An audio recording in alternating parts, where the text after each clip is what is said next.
Halo Sobat Esa, kembali lagi di Ingrid Pita. Spill the tea. Jadi untuk episode kali ini kita kedatangan bintang tamu yang sangat inspiratif, sangat menyenangkan, dan sangat seru pokoknya. Kepo nggak sih nih? Dari kamera tengah kan udah ada kopi, udah ada asbak. Langsung aja kita panggil Bapak Budi Dalton. Ada Abang, Pak. Saya gimana? Ini kopi buat saya nih. Muhun atuh ka Bapak. Muhun. Spesial nama aya kopi bisa nama teh. Ya. Bade Nyunda tuh, bade bebas. Indonesia wae campurnya. In English please. In English please. Ais atuh. Soalnya gini Sobat Esa, kalau orang Sunda ketemu orang Sunda tuh suka susah kalau ngomong bahasa Indonesia teh. Kalau dipaksain juga pasti ada selap-selip banyak. Karena naon lah. Kadang udah ngomong bahasa Indonesia bahasa Jakarta sok diselipkeun make teh, make mah. Alah, Pak Budi Dalton. Ya. Terima kasih Pak udah datang ke SH Podcast ya Pak ya. Iya. Di tengah kesibukan Bapak yang kini telah menjadi dekan teman-teman. Aduh.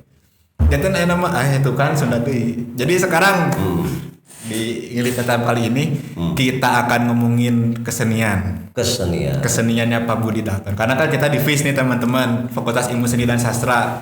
Ya. Nah, nggak ada salahnya dong buat kita ngomongin kesenian bersama Pak Budi Dalton yang sudah lama di dunia kesenian ya Pak ya. Kita kumaha Pak? Itu kan di Sunda deui. Gimana Pak awalnya bisa terjun ke dunia kesenian atau ada ketertarikan ke dunia seni? Oke. Saya itu kebetulan ayah saya, orang tua saya. Itu beliau ini seniman. Beliau juga seorang pencipta lagu.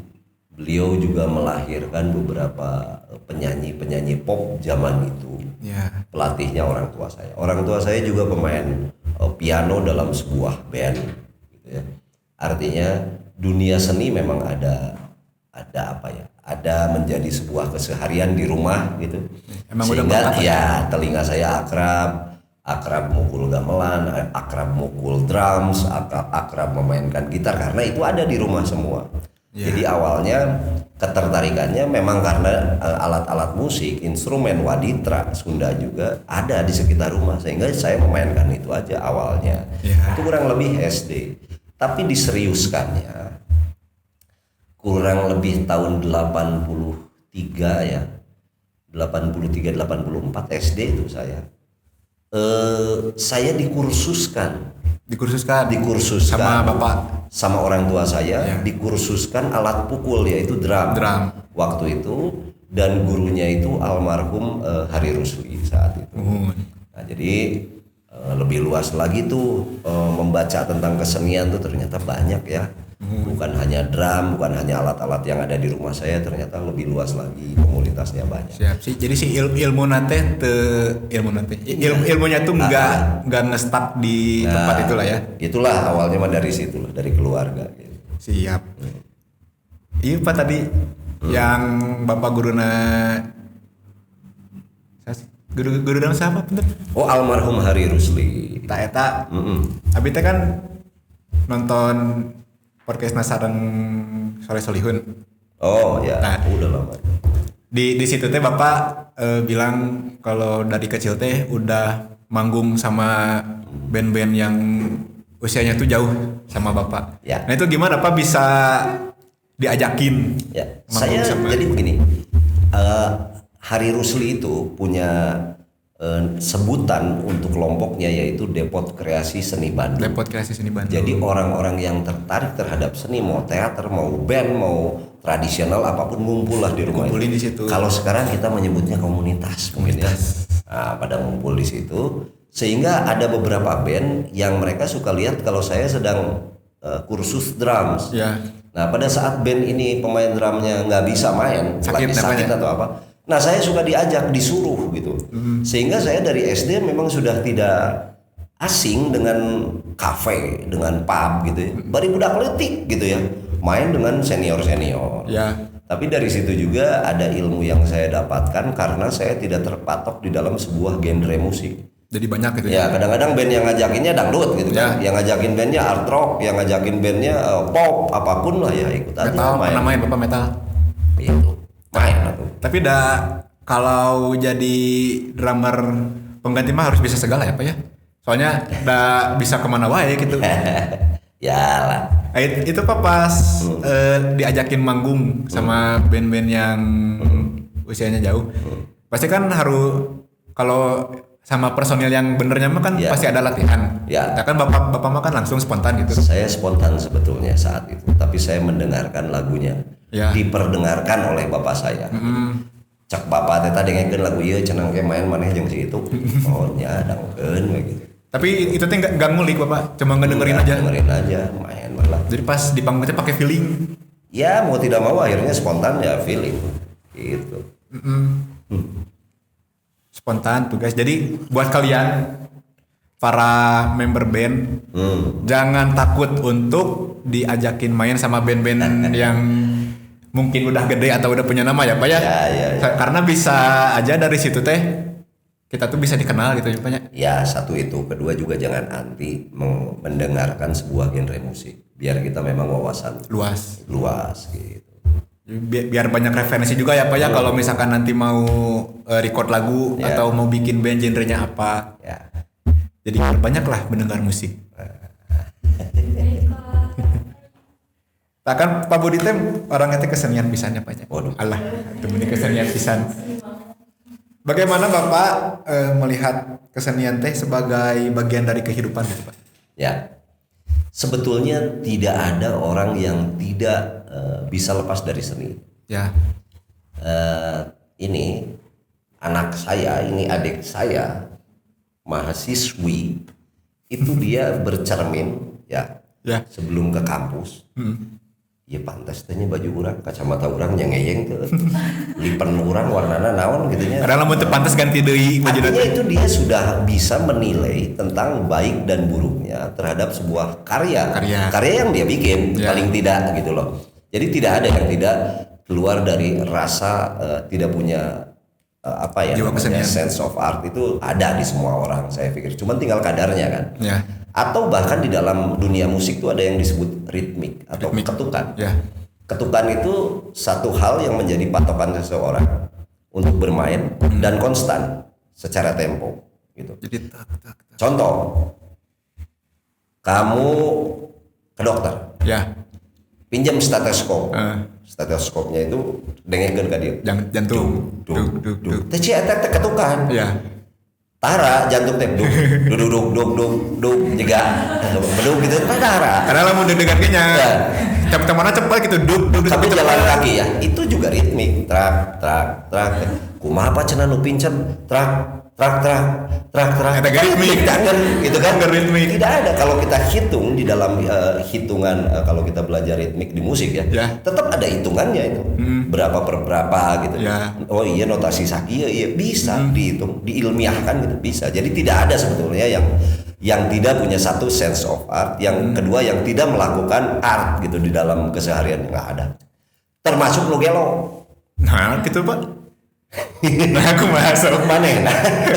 Karena anu ngaku gelonya anu gelo bener lamun nu ngaku gelo biasanya tak seniman nambah ngaku gelo Pak seniman kadang-kadang orang berpikiran di luar dari apa yang kita sebut sebagai normal lah kadang ya atau sistem lah kadang-kadang seniman itu pengen mencoba di luar sistem atau kata orang-orang out of the box katanya gitu Nah ternyata biasanya kalau kita berpikiran out of the box itu kita itu masuk ke box lain. Misalnya orang jelema benar gitu, hayang ketompo beda, jadi we pura-pura nu gelo. Padahal lu pura-pura nu gelo ge loba. Makanya saya sekarang kalau iya si Kang Budi Dalton mah out of the box lain. Lamun urang mah keur diajar there is no box. Sehingga jangan ada batasannya sehingga ekspresi kamu bisa bebas sebebas-bebasnya. Tapi kebebasan kamu jangan mengganggu kebebasan orang lain. Itu atuh. Hashtag Budi Dalton 2K25. Jadi Pak buat segelintir orang yang mereka bilang tidak punya jiwa seni, mungkin tidak punya bakat, mungkin dalam kehidupan sehari-hari pun mereka melakukan seni secara tidak sadar, Tapi kalau saya bicara sempitkan lagi sekarang musik. Ya. Kalau musik itu ada yang disebut dengan cadence. Cadence itu yang memang secara fitrah atau bakat tadi dilahirkan sehingga dia bisa menangkap suara ya fals ya. Diajar di mana sih ya padahal diajar musik ya acar. Ya. Nah itu cadence ya yang dia miliki. Kedua musikalitas pada saat dia memainkan sebuah teori musik dengan keilmuannya lalu dia bisa menggunakannya memainkannya lebih harmoni lagi maka beda kualitas musikalitas seseorang itu beda. Tapi itu kan dimiliki karena mereka punya bakat. Tapi aya oge kita ini memikirnya musik secara sempit kalau begitu. Kalau musik adalah do re mi fa si la do itu sempit.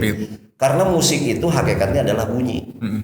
Pada saat aya nu hitu tuh mana main musik bunyi sama musik bunyi gitunya. Kiki bunyi apa nyata? Nah, tinggal bagaimana kita mengorganisir bunyi ini sehingga harmoni kan gitu. Aya nu enharmoni itu artinya nya silung lah diantaranya teu nyurup sih tapi sakitu ge geus usaha sih kajian malas kayak gitu nya. Itu aya usaha. Itu. Berarti semua orang bisa melakukan kesenian teman-teman. Bisa. Tinggal bagaimana kita memandang kesenian itu sendiri. Bukan begitu Bapak? Ya. Alas ya. Nah sekarang Rizky 2K25. Nah kan Bapak teh senimannya. Kela. Naon Rizky K25 teh naon? Eta teh quotes Pak. Zaman ayeuna mah. Nah, jadi misalkan aya kutipan, tadi tidak boleh memandang rendah kesenian. Tadi bawaan teh aya Rizky 2025. Eta gitu Bapak. Zaman ayeuna eta. Oke. Jadi buat apa ya Pak ya? Meureun ai di novel mah kan sok aya kutipan-kutipan teh. Kayak gitu Pak, kurang lebih. Ngan alay juga citasi eta citation ya. Citation. Kayak yang tadi Pak, kan Bapak teh seorang seniman apanya yang pasti punya karya. Nah, ketika berkarya ada nggak sih Pak filosofi atau prinsip tertentu yang selalu Bapak pegang? Oke. Gini, saya kalau dibilang player ya, base berdasarkan dari keilmuan. Saya pemain alat pukul, diantaranya drum. Jadi kalau disebut Kang Budi main drum, ya berarti drum player gitu. Lalu pernah nggak membuat karya dari drum itu sendiri? Waduh, naonnya? Paling dari karya pukul saya, salah satunya adalah dulu di Unpas ada yang namanya tatalu. Tatalu itu lahir dari sebuah kesederhanaannya Unpas. Jadi kalau ditanya tadi naon karya Kang Budi di antara tatalu. Dari mana kesederhanaan itu muncul? Saat itu, pada saat seni musik berdiri, kita tuh punya drum itu cuma satu. Studio itu cuma ada satu di tuh di handap. Aya nama Parjo tadi dinya studio. Oh, itu dari dulu studio. Ya, di bawah Parjo itu studionya musik drum di situ. Dosennya saya dengan almarhum Hari Rusli pertama. Nah, mahasiswanya 30 orang. Seni musik drumnya satu. Kalau drum itu kan mata kuliah prakteknya. Lamun ayeuna satu orang 15 menit main drum. Kira-kira kali 30 sabrah puluh jam. Maka udah. Artinya SKS-nya pun akan banyak. Makanya ujiannya seperti apa? Drum itu ada apa? Dia punya snare drum, punya tom 1, tom 2, floor tom, cymbals-nya, ride, hi-hat, sama bass drum gitu ya. Crash, ride, hi-hat, itu aja standarnya. Jadi ada berapa tuh? Tom 1, tom 2, floor tom, snare drum, bass drum, hi-hat, crash, ride. Ada 8 kurang lebih banyak. Maka saya bikin ujiannya 8 anak suruh masuk. Saya kasih partitur, kamu main hi-hat, kamu main tom, kamu main floor tom, kamu bass drum, kamu snare. Tapi itu tuh harus senada. Iya, satu partitur. Dia cuma memainkan hi-hatnya aja gini. Satu orang main bass drumnya. Ya makanya produknya nantinya itu seperti tatalu. Mereka memainkan sebuah ritmik tapi bersama-sama punya tugasnya masing-masing. Yang ini bagiannya middle sound misalnya, yang ini bassnya, yang ini high, suara high gitu. Nah mereka jadi sudah terbiasa bermain gitu. Nah jadi kalau karyana naon diantaranya eta nyanyian karya eta. Kalau dari alat pukul. Tapi tahun 96 Saya pernah juga menjadi rekaman nyanyi vokalis atau Vokalis, tuh. Zaman itu ada lagi marak-maraknya, naon disebutnya siga impresator meniru kelompok yang lain. Dulu itu ada band namanya Blues Brothers. Itu di Amerika bagus. Dan kita mencoba meniru itu di Bandung dengan lagu-lagu rock and roll dan lain-lain tapi berbahasa Indonesia. Itu namanya Bus Blues. Bus ini dari Budi. Terus almarhum Ukun ini penyiar radio, salah satu teman saya juga di DKSB. Yang satu ini Saswi, Mang Saswi. Mang Saswi temenna Sule. Iya. Jadi buku Budi Ukun Sas, musiknya blues, makanya namanya Bus Blues. Itu tahun 96. Jadi kalau karya vokal dalam bentuk rekaman, boga teh sih eta karya rekaman gitu. Masalah penulis gitu. Dan lain-lain. Udah duluan. Dan lain-lain lah ya. Lalu kalau tadi disebut karya lainnya apa? Karena saya basic ilmu ya. Kalau basic ilmu secara akademik tetap saya dari sastra. Nah makanya saya ingin berbuat sesuatu dari apa yang saya bisa komunikasikan ke orang lain, yaitu ngadu bako jika kieu. Jadi kalau sekarang kita teman-teman podcast gitu, podcast di iraha sih ramai nanti zaman pandemi Pak, dari mulai pandemi 2020. 1 tahun sebelum pandemi saya sudah bikin kayak begituan. Jadi kalau teman-teman tahu produk saya yang namanya ngobat itu sudah 7 tahun. Berarti dari tahun 2000 Februari ini tuh tahun ke-7 gitu. Februari sekarang ini kan Februari sebelum ini. Pandemi itu tanya. Iya, jauh sebelum pandemi ini kayak gituan. Nah, maka dari itu sebetulnya munculnya dari sebuah respon kita terhadap kemajuan digital ya. Oh, ternyata orang bisa kayak gituan teu kudu di stasiun televisi besar. Artinya kita bikin sendiri aja deh. YouTube-nya. Ada YouTube saat itu. Pertama kali ngobat itu di Facebook malah. Facebook dulu baru ke YouTube. Nah, tinggal apa idenya? Idenya saat itu di Kota Bandung. Orang rakyat kurang percaya tuh terhadap pemimpinnya, kurang percaya terhadap partai-partai politik dan lain-lain. Maka ide saya mau bikin banpol cek urang teh naon? Banyolan politik. Artinya kita ngobrol politik tapi narasumbernya tukang nasi goreng. Narasumbernya adalah tukang mungut sampah. Narasumbernya tukang tambal ban. Kalau narasumbernya elit politis atau tonton di TV dan udah biasa. Bahasanya gitu-gitu kene. Gitu-gitu kene, tapi kan kita tidak pernah tahu politik dari sudut pandang ibu-ibu nu dagang peuyeum di sisi jalan kan orang teh nyaho. Beda deui gitu. Iya. Menurut mereka apa sih politik itu? Makanya ditulisnya banyolan politik pasti mau nyambung jawabannya, mau ngerti sih apa gitu ya. Soalnya jadi lagi guys banyolan. Nah, maka dari itu, tapi kita sadari bahwa ternyata banyolan politik itu eventnya ada 5 tahun sekali. Nah, kita cari aja deh yang bisa tiap hari. Enggak sesuai ngomongkeun batur, ngobat. Nah, kayak heula cenah. Ngomongkeun batur itu narasi itu enggak bagus. Ngomongin orang lain kan. Saya mau nanya sekarang, siapa yang tidak pernah ngomongin orang lain? Pasti aya. Ada kabeh ngomongin orang lain. Justru kalau ngomongin diri sendiri ngaranna ego eta. Sombong eta mah. Hanya biasanya konteksnya ngomongin orang lain itu dalam kejelekan. Nah, itu ulah. Kita kan enggak mau ngomongin itu. Nah, tapi tetap kita coba angkat dari para pelaku potensial yang jarang diangkat oleh media mainstream.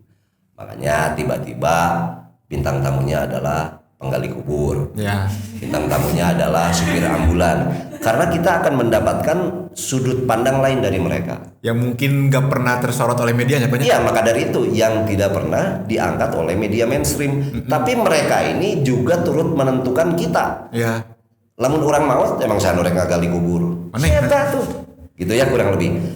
Tapi sudut pandang lainnya adalah pada saat saya minta closing statement sama dia, Kang, jadi harapan Akang jang Kota Bandung kumaha? Ya harapan abdi mah pokoknya di Bandung unggal dinten saya nama aya nu maot Pak.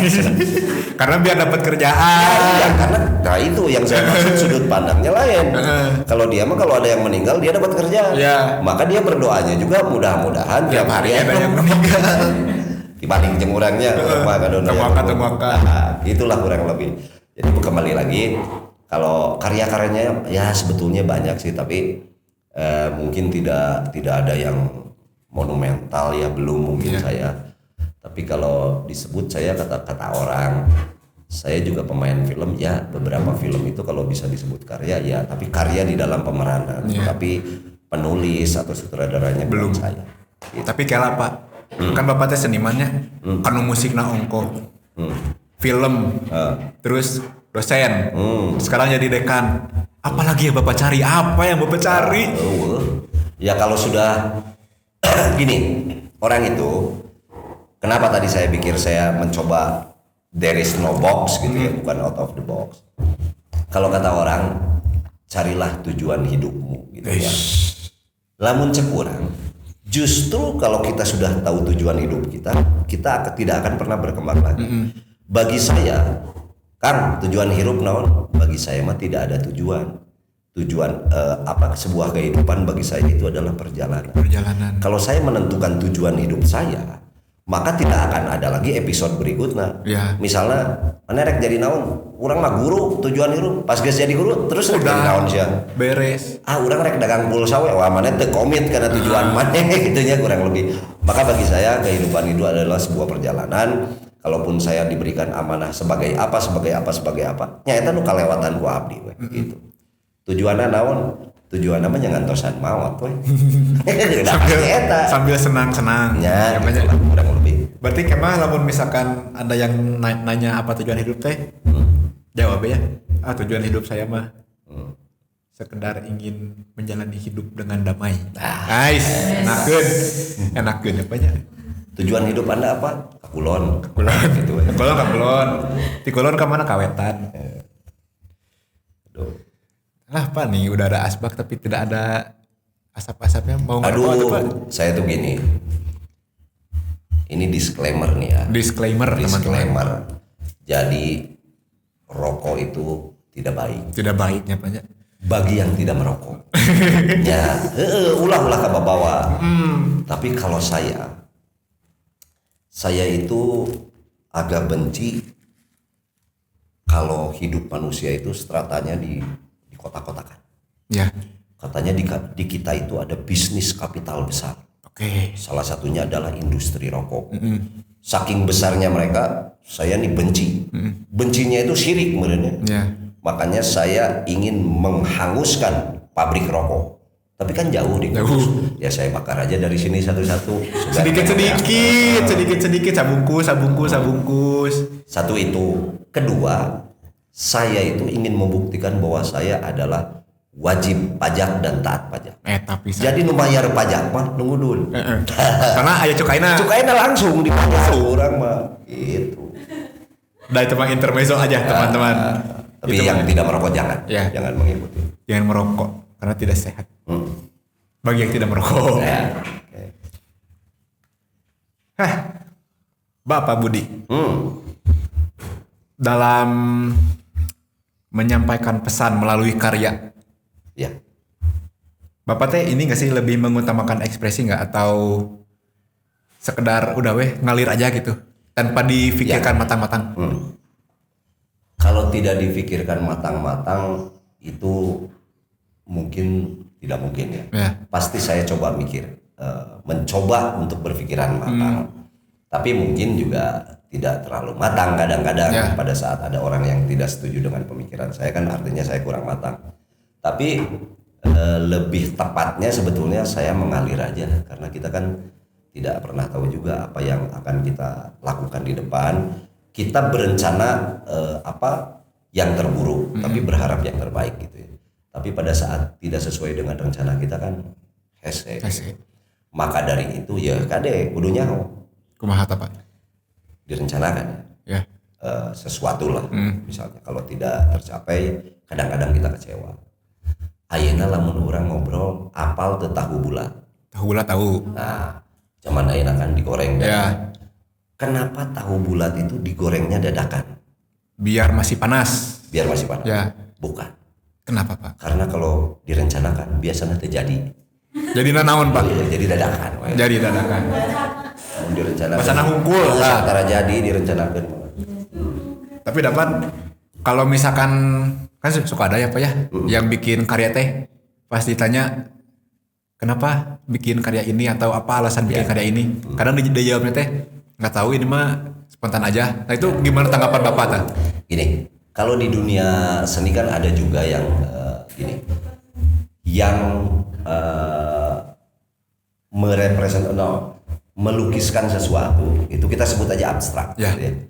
Tapi kan bagaimana dia menciptakan sesuatu yang abstrak karena dia sudah tahu yang manualnya, yang realnya seperti apa.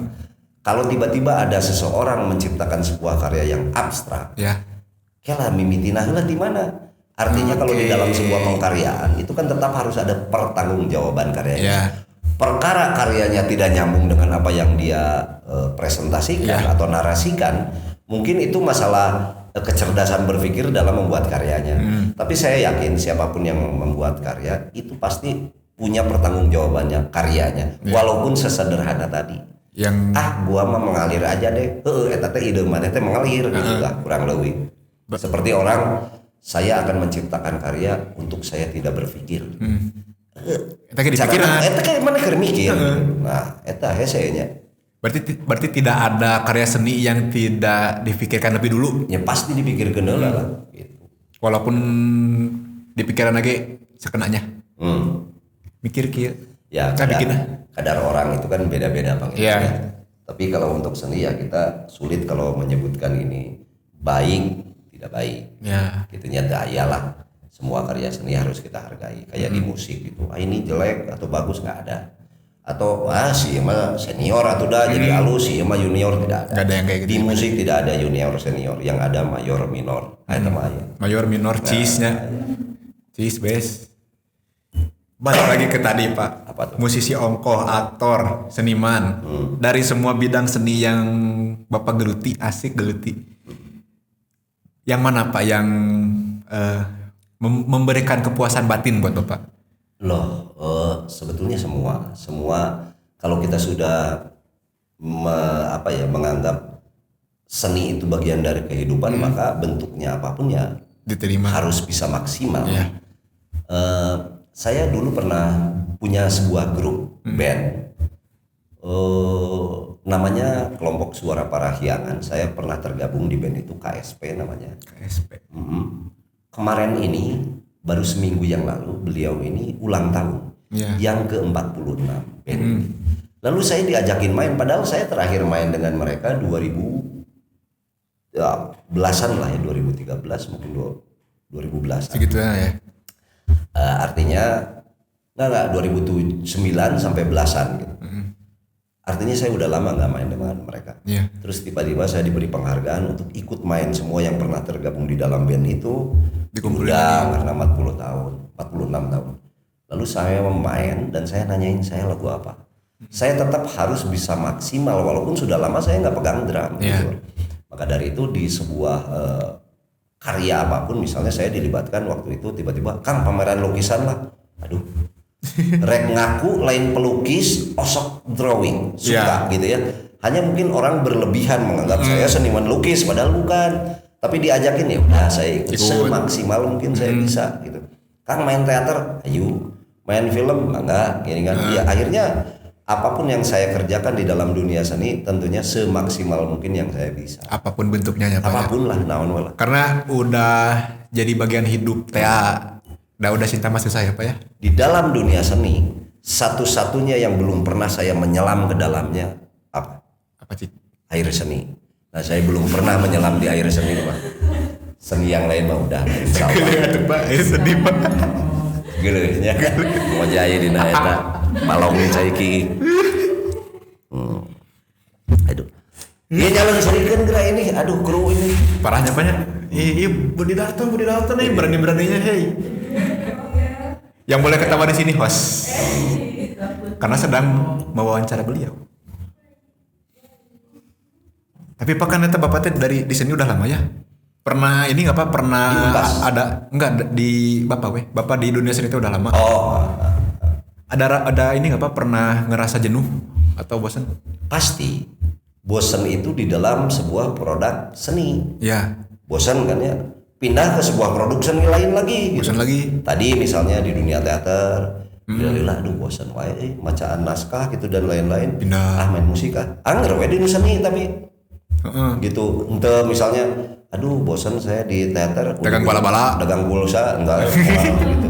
Pasti di nu seni. Tapi eta teh kan Bapak di teater kan eta teh meureun muternya punya. Ya. Dari berarti kalau misalkan bosan di musik ke film, bosan film ke teater ke mana? Berarti eta teh muternya kitunya. Ya, tapi juga karena terikat dengan sebuah pekerjaan yang ada di dalam konteks seni, makanya rek bosan kumaha ada memang didinya bidang, nah mau tidak mau akhirnya Nah ya itu masuk. lagi. Saya lihat karya-karya teman-teman ya, apa karya tulisnya, skripsi kan itu menarik ya, selalu ada dinamika di dalam seni itu. Ada kemajuan, ada teknologi. Justru saya yang banyak belajar di situ. Nah tadi teknologi. Teknologi itu berarti zaman modern ya Pak nya. Ya. Kumaha carana Bapak mengimbangkan antara seni tradisional dan seni modern, misalkan Bapak teh ada bikin band, meureun ada gitarnya, ada gamelan, ada gong. Tah kumaha Bapak bisa Saya harus bisa mengikuti itu. Da cak Sunda mah nginung ka waktu mi bapak ka zaman, artinya tidak boleh juga kita ketinggalan zaman. Tapi bukan berarti kita FOMO. Ya. Anjir, naon FOMO ya artinya? fear of missing out. Anjir. Kelas. Nah, artinya bukan kabawa palid ku cikiih gitu kan ya. Nah, ieu kerasa jadi milu teu. Karena ada sebuah kepenasaran, rasa penasaran itu kan yang menjadi sebuah modal dari seseorang untuk menggali sesuatu. Buat explore lagi. Ya, dalam untuk penasaran mah. Nah, bedanya begini, kadang-kadang kan ada seorang yang suka ngomong, oh budak ayeuna mah kieu, budak ayeuna mah kieu gitu ya. Yang membedakan itu masalah di dunia teknologi. Misalnya begini, dulu tuh saya penasaran cerita dari orang tua saya tentang Gunung Galunggung. Wah, dongengna kieu didatangan urang kan itu. Saking penasarannya.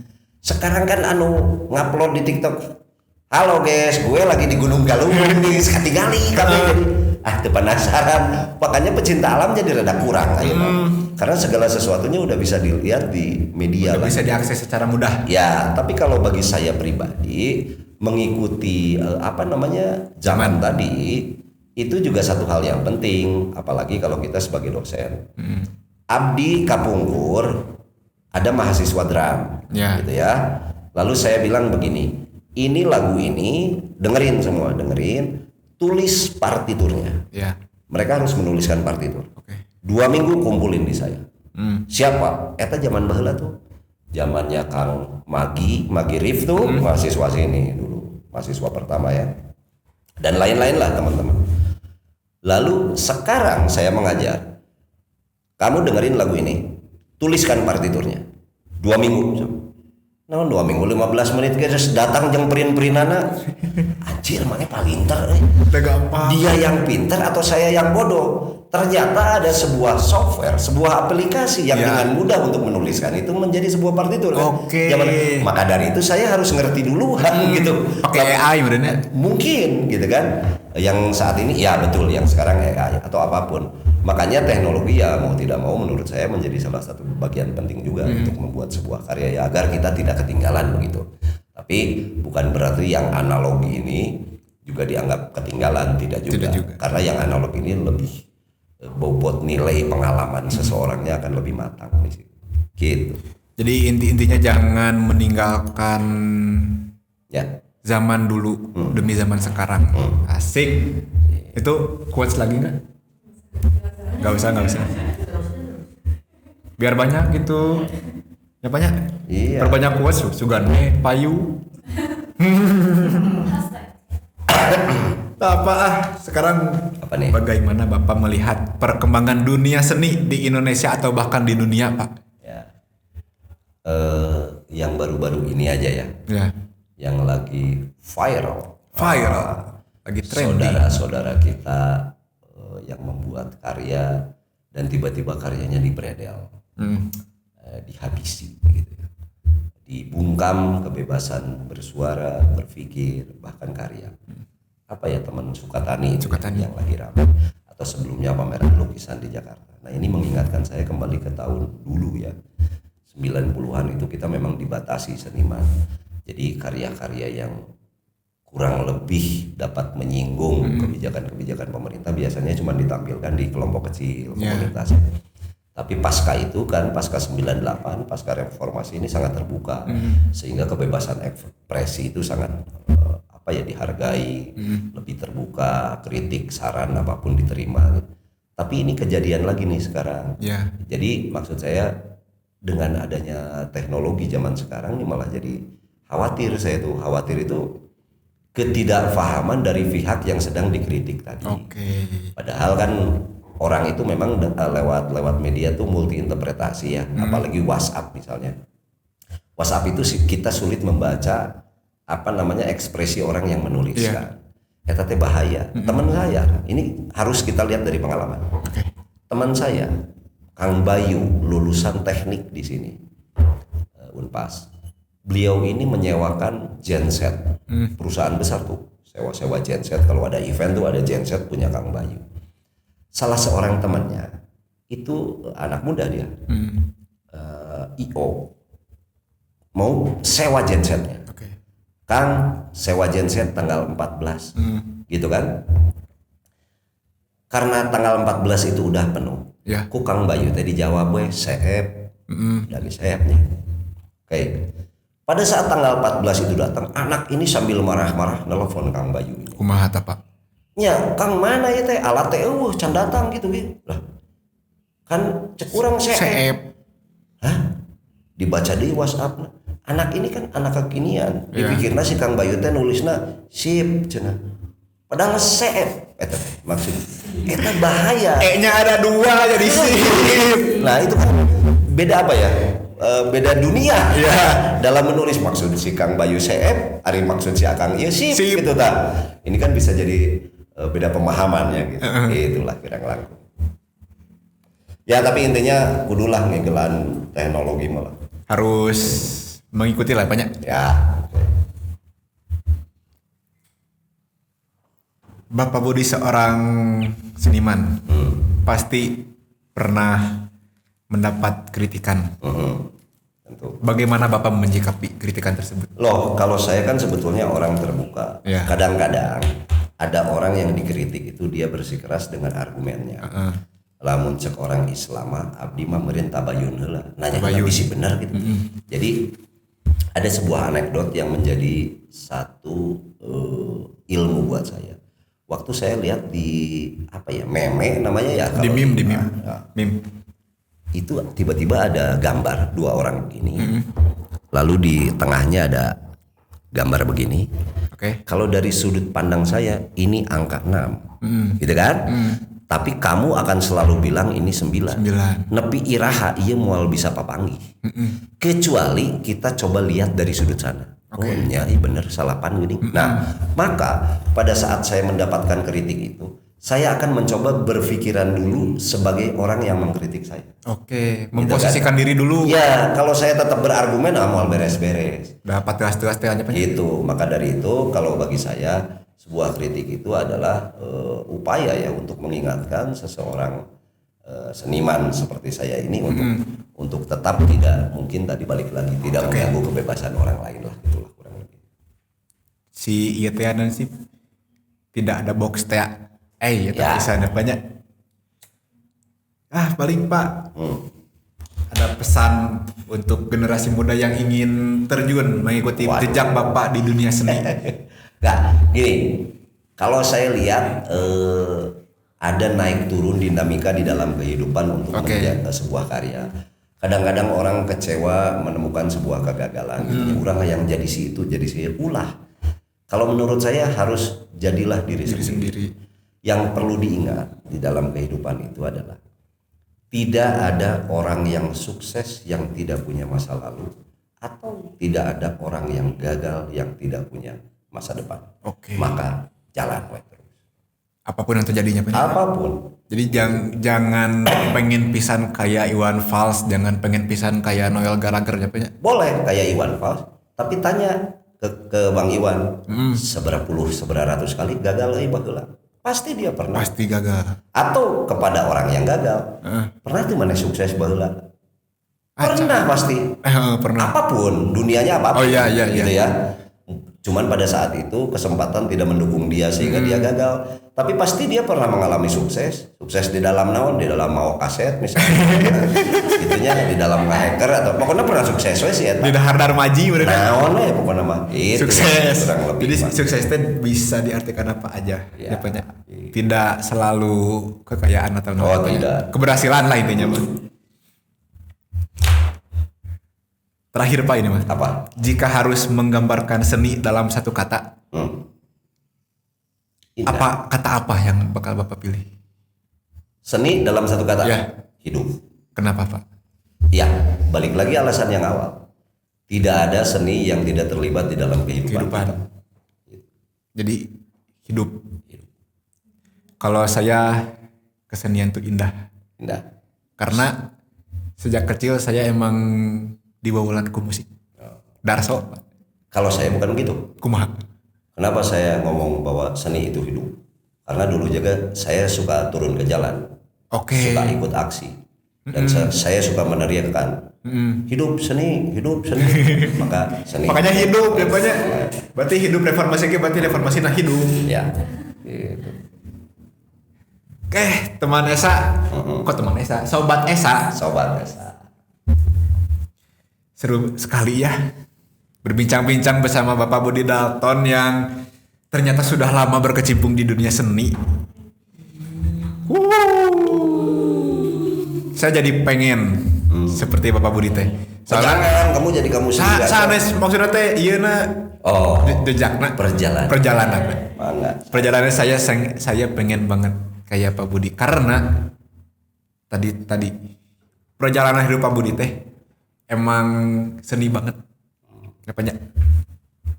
Kamu dari sastra. Ya. Nah, sastra itu pasti tidak pernah jauh dengan buku.